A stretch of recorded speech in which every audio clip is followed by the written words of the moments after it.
Just carry on this one. We got some couple. X, bikana numu X, O X, X, O X. Yigeze kumbwira ko ari njye gusa akunda kandi cyane, ko ndetse niyo nafayaza tukajyana.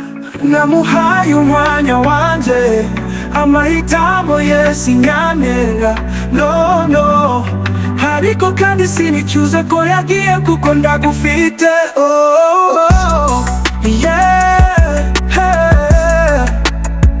Nuko twamaranye imyaka, nabaye imfungwa mu rukundo, nabimenye umaze kuza, yahombye urukundo, ananiwe kwita ku mutima wanjye. Oh X, dear X, wahonda byinshi cyane, oh yeah.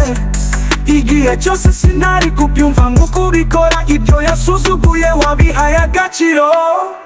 X, dear X, sorry X, oh thanks my love.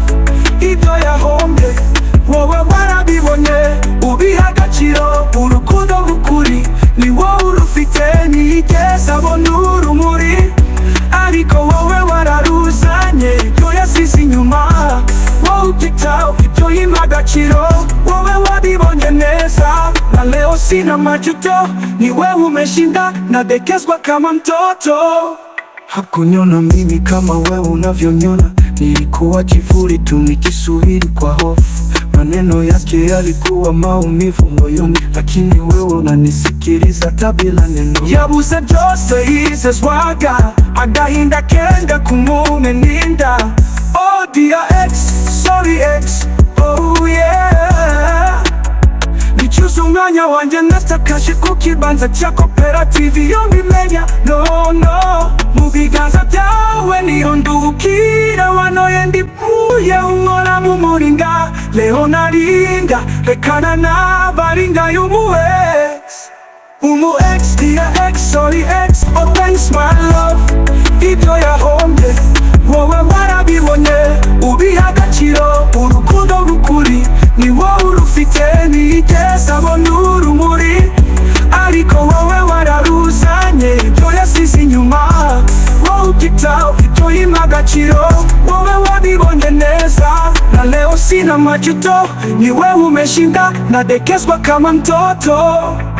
Najuta miaka niliyopoteza, ariko sasa kwa kweli nimepata wa kweli. Wowe unyereka ko uri igisubizo, niyo mpamvu ibyatakaye byose bigaruka uri no mu mwijima. Urumuri rwawe ndarubona, nyuma y'agahinda ndagushimira.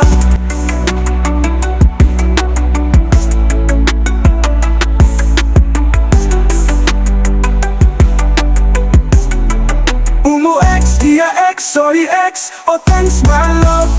Ibyo yahombye wowe warabibonye, ubiha agaciro. Urukundo rukuri ni wowe urufite, ntiyigeze abona urumuri, ariko wowe wararuzanye. Ibyo yasize inyuma wowe ubyitaho, ibyo yima agaciro, wowe wabibonye neza. Na leo sina majuto, ni wewe umeshinda, nadekezwa kama mtoto, yeah.